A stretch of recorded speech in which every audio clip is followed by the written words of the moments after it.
DeSoto and the DeSoto Plymouth dealers, coast to coast, present Groucho Marx in You Bet Your Life.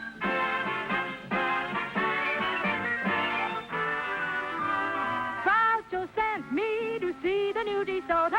Groucho sent me, and I love to drive this car. It's long and low and roomier, so handsome you can see. It's powerful, and I'm so glad that Groucho sent me. Listen to him when you hear Groucho say, Go drive the new DeSoto at DeSoto Plymouth dealers today.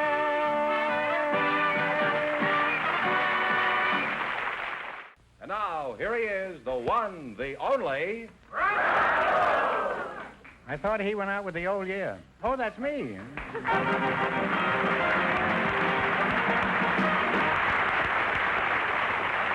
Well, here I am again with $1,000 for one of our couples, and if any of them say the secret word, the duck will fly down and pay him $100. The word tonight is water.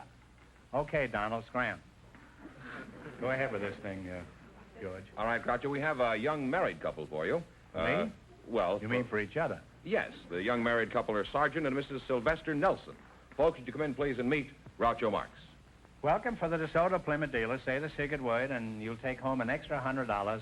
It's a common word, something you find around the house. Sergeant Sylvester Nelson. That's I right, take it sir. you're a Marine, judging by the uniform. Is that right? That's right, sir. Uh-huh. Sir, you don't have to say sir to me. Just call me Colonel, that's all. I'm kind of nutty anyhow. With a name like Sylvester, I'm sure you must be a fighting Marine, huh? Oh, I sure am. They call me Ski, though, Doctor. You do, huh? What do you do from the Marines? Play in the band?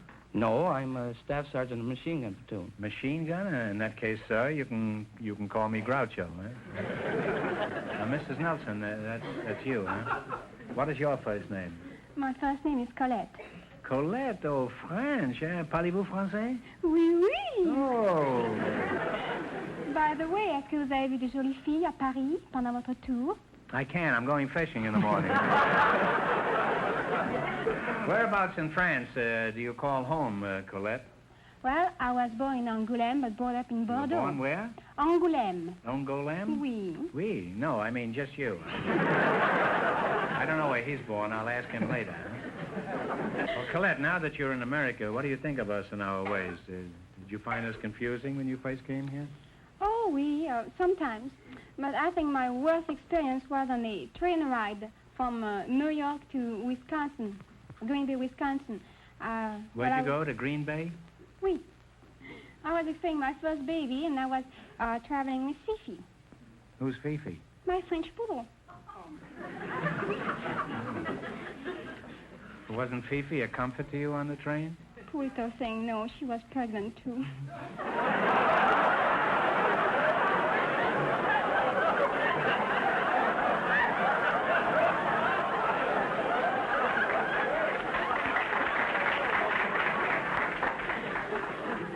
Well, that shouldn't have upset you. I once had a berth on a train myself.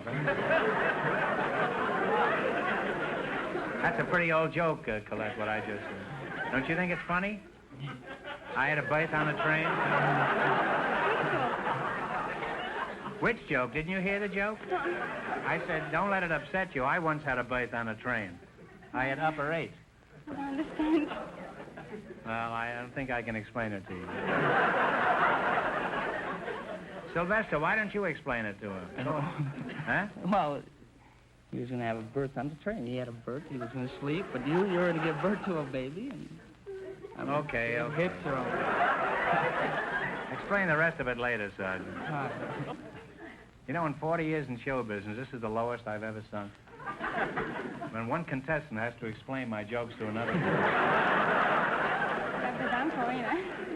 Well, it's been a real education talking to you two, and I wish both of you success, children, and happiness.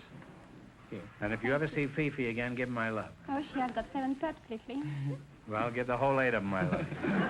Now let's play You Bet Your Life. We start you off with $100. You try to increase that bankroll by answering any 4 questions in the category you picked yourselves. If you miss a question, you lose half of your bankroll. Is that clear, Colette? Oui. Oui, huh? Oui. You selected music, and remember, the more the question is worth, the harder it is. You can start with a 10 or 20 or 50, 80, all the way up to 100. 7. $70? 70. All right, in music, what is the mechanical device used to mark the exact tempo? Oh, It sure is what it's actually called. What is it in French? You can see it, but you can't. What is it in Hungarian? Well, I'm sorry. Clavier. It's a metronome. Metronome, oui. Oh la la. Well, you still have half your $100. You What have is, $50. what is ooh la la in French? I'm sorry. Yeah. All right, now don't get discouraged. You've got a long ways to go. You still have $50. Now, what are you going to try this time? No, 80. Huh? 80. 80. All right, A. Seymour Brown and Nat Ayer wrote a song back in 1911 that keeps popping up regularly. I'm sure you can identify it. Now, you listen. Okay, Jack.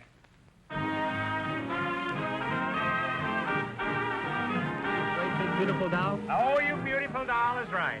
That is right. Absolutely. Oh, yes. Oh, hi. You now have $130. Now, what do you want to try? How many francs? 90. According to the folk song, who wore sardine boxes minus topses in place of shoes? Oh la la. Oh, that's a hard one. According to the folk song, this is an old American song, and this is one of the lines in it. Who wore sardine boxes minus topses in place of shoes?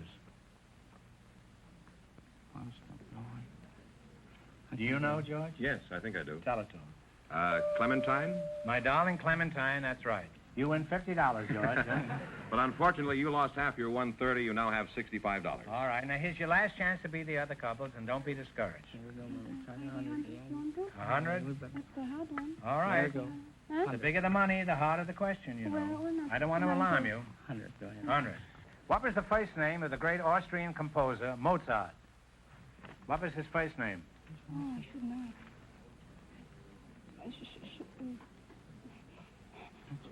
I know I should know that. I'm stuck. Well, it's a ridiculous name. It's Wolfgang. Oh, I would have never guessed it. No. If you'd have thought of Errol Flynn, you'd have guessed it. Now, I'm Well, sorry. you wind up with $32.50.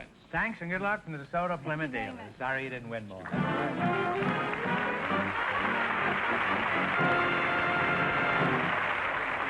Miss Marilyn Pierce.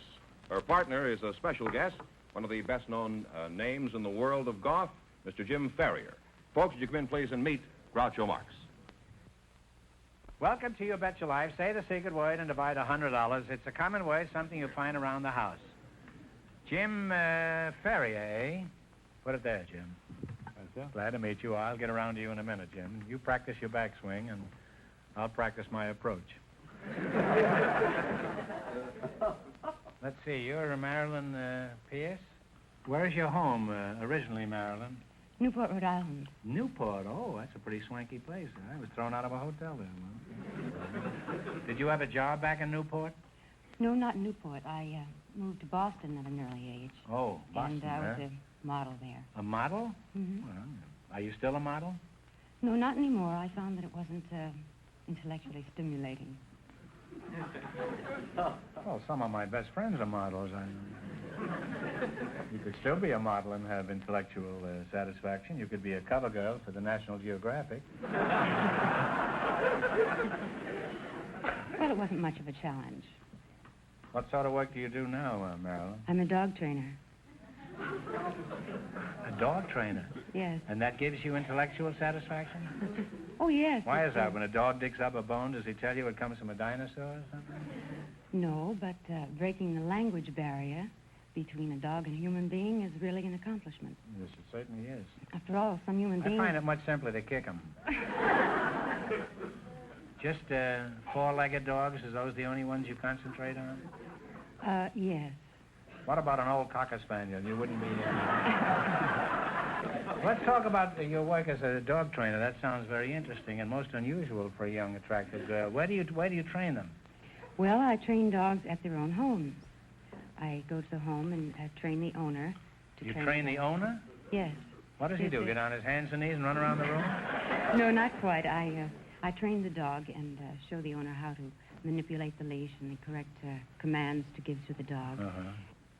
You've been standing here all this time? I'm listening. Isn't that funny? I didn't even know you were here. Never underestimate the power of the Philadelphia Bulletin. Where are you from originally, Jim? I came from Australia. Oh, down under, huh? The I've been- Antipodes, huh? Yes, I've been here 15 years. I came from Sydney originally. Is that so? Played professional golf here for 15 years. Mm-hmm. What are some of the important golf tournaments that you've won? I know you've won many of them. Well, I won the National PGA Championship in 47. I won the Canadian Open twice. I've won 5 Australian championships and quite a few of the big money events around the country. I now at Lakeside Club here in Hollywood. Oh, I see. Huh? And hope to have you over one day. Yeah. Well, do you ever play at Hillcrest?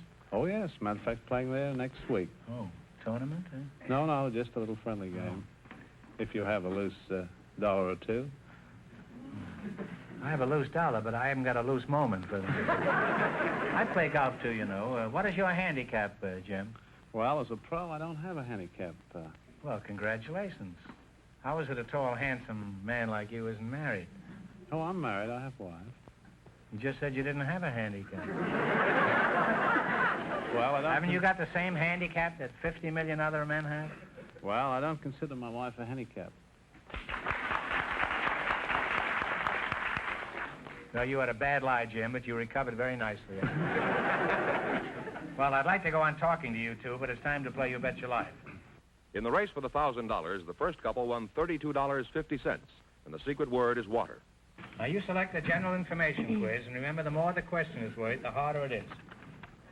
I think we better start a lead, you don't think? 80? Oh, that's kind of big. How about 50? 50? 50 be all right? Mm-hmm. Okay. 50. All right. What type of merchant indicates his trade by suspending 3 golden balls over his front door? Pawnbroker. Yeah, pawnbroker in the hock shop. That's right. You now have $150. What are you going to try this time? You have $150. 50. $150. You want an 80 or 90 or 40 or 60? Oh, no, it's 100. 100? 100? Oh, gee, that's 15 pretty usually. high. You agree with that, Jim? Oh, 80? I'm not very intellectual. 80, okay. 80. What is the monetary unit of Italy? Lira. Lira is right. You now have $230. What do you want now? A little one or a big one? Big ones are harder. The little ones are easy. Let's go to 60, back to 60. 60? We're going pretty good. 60? 75. There is no 70. No? All right. There's a 70 or a 80. You've had the 80. 70. 70? Okay. What is the complete membership of the United States Senate? And I want the precise number. 48. How many members in the United States Senate?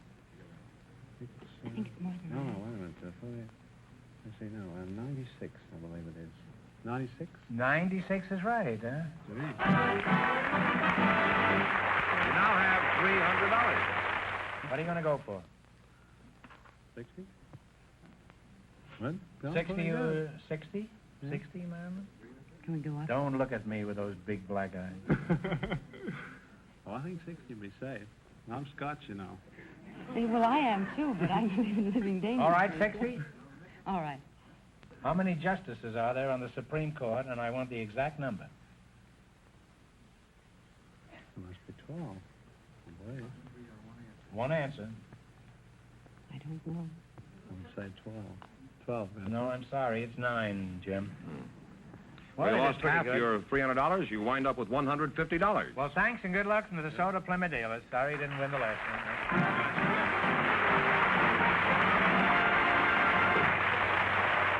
Well, Groucho, we invited some school teachers to the show tonight, and just before we went on the air, our studio audience selected Mrs. Evelyn Sorrells. Her partner, Mr. Floyd Humiston, has an unusual occupation. So, folks, you come in, please, and meet Groucho Marx. Welcome, welcome to the DeSoto Plymouth dealers. Say the secret word and divide $100. It's a common word, something you find around the house. Isn't she cute? Evelyn Sorrell, huh? And Floyd Humiston. Evelyn, I'll start with you because you're a girl. You're a teacher, is that right? Yes. Oh, what a nice little teacher, huh? Where are you from, Teach? I teach at El Monte. Are you married? Yes, my husband goes to Caltech. Oh. Well, I'm sorry to hear that. Huh? Floyd Humerson, huh? Yes, sir. How old are you, Floyd? I'm 24. Mm-hmm. Now, Mr. Fenneman says you have an unusual profession.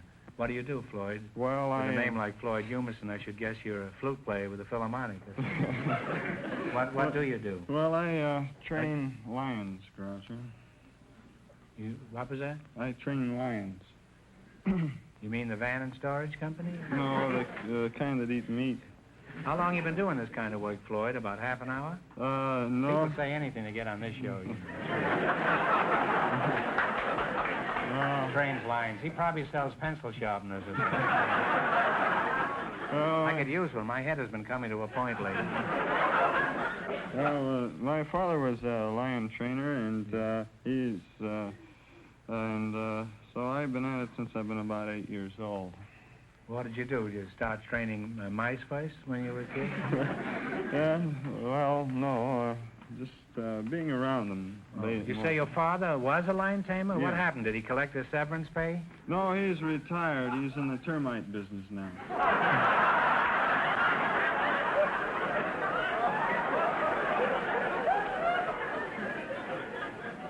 Termites. He must cut quite a picture crawling under a house with a whip, a chair, and a loaded revolver.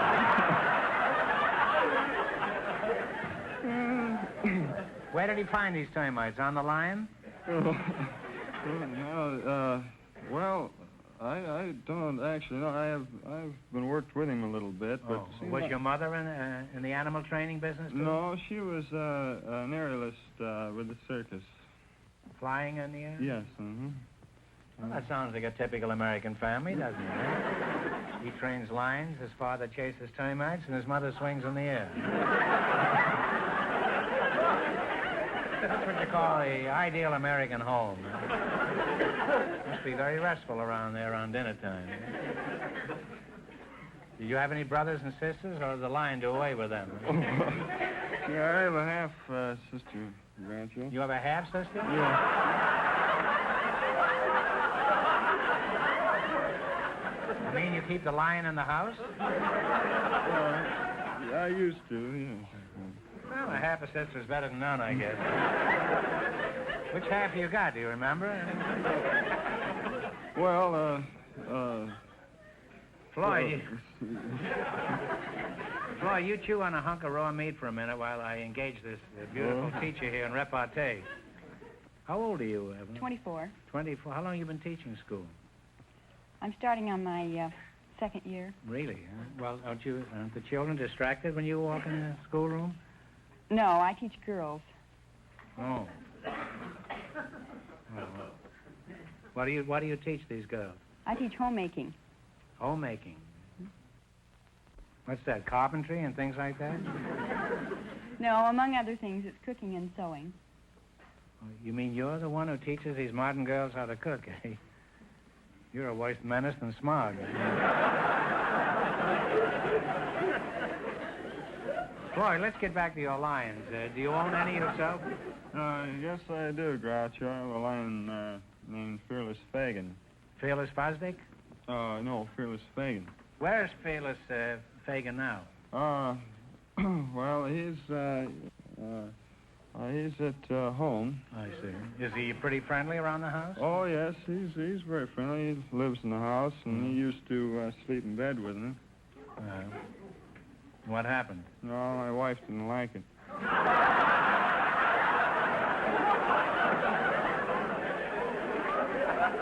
Well, I think there's some justification for that. I think you should have got her a lion, too, huh?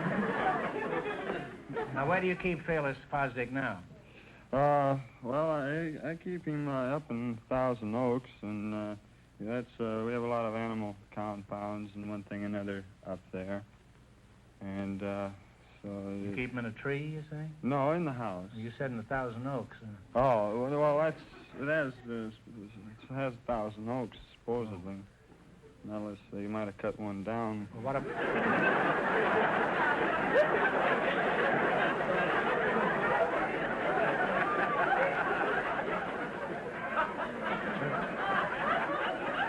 anything like 29 pounds? Well, I guess about the same, yeah. Well, how do your neighbors feel about this? Don't they complain? No, they have elephants.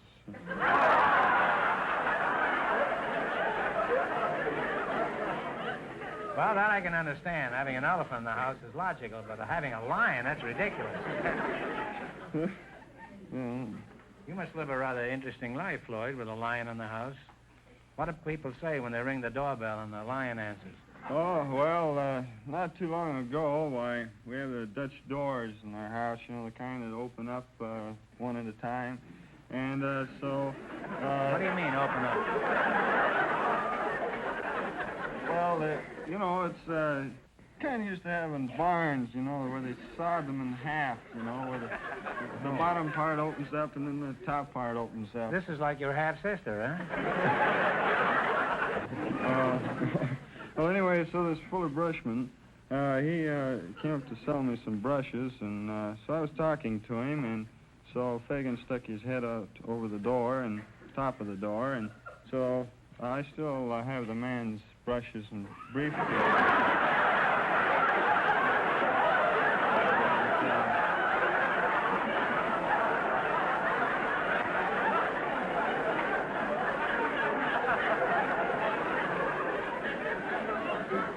Well, you think this brush salesman thought the lion was your wife? Isn't your wife afraid of Fagin? Oh, no, she's not afraid of me or Fagin or anybody else. I guess you have your wife pretty well trained by this time, huh? Oh, no. Women are the hardest things in the world to train. They have the cunning of a tiger and the stupidity of a lion, and well... No, let it go. You know what I mean. Let it go. You're not going home tonight anyway. Well, I hate to break this conversation off. It's been very educational and extremely interesting. However, it is time to play You Bet Your Life. In the race for the $1,000, the second couple is leading with $150. Now, you selected the animal kingdom, and remember, the more the question is worth, the harder it is. Now, what do you want to start with? 10, 50, 60, all the way up to 100? 80. $80. What do you call a young or nestling pigeon? Let's say, I ate some on toast one time.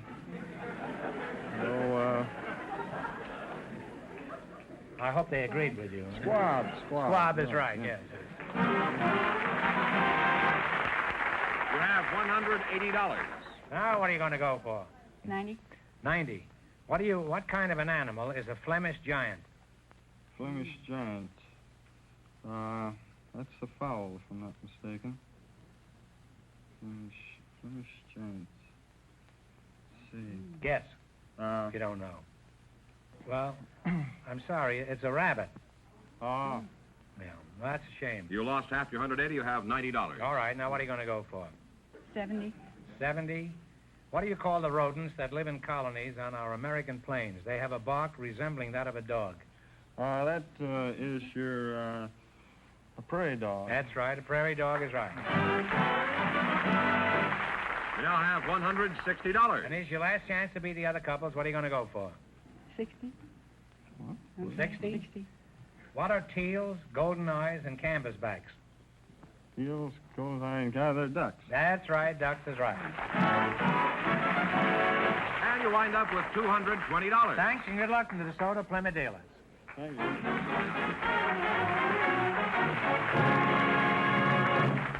That means that Mrs. Sarles and Mr. Humiston, with $220 in just 1 minute, get the chance at the DeSoto Plymouth $1,000 question.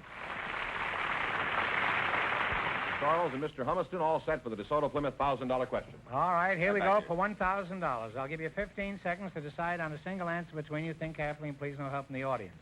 One of the most famous cartoon characters of the last 40 years is the Timid Soul, created by H.T. Webster. For $1,000, what is this painfully timid character's name? Talk it over.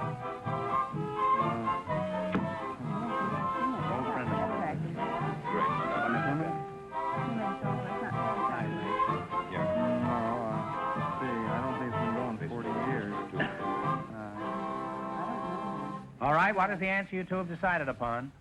I'll take a long guess. It wouldn't be Sad Sack, would it? No, it's Casper Milk Toast. Oh. So that means the big question next week will be worth $1,500. Well, they lost the big money, but how much did they win the quiz, George? $220. Well, thanks, and congratulations to both of you and to all of our contestants on the show tonight.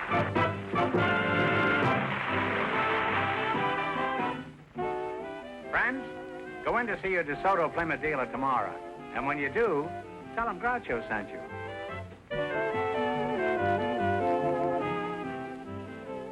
Be sure to tune in next week, same time, same station, for Groucho Marx in You Bet Your Life on television. On radio every Wednesday night. And don't miss the big Chrysler Corporation TV show each week on another network.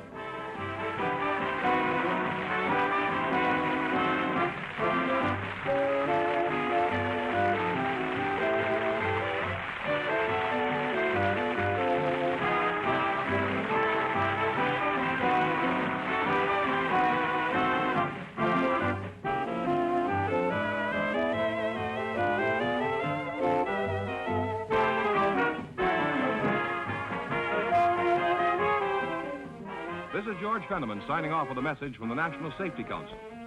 You can't control the winter weather, but you can control your speed.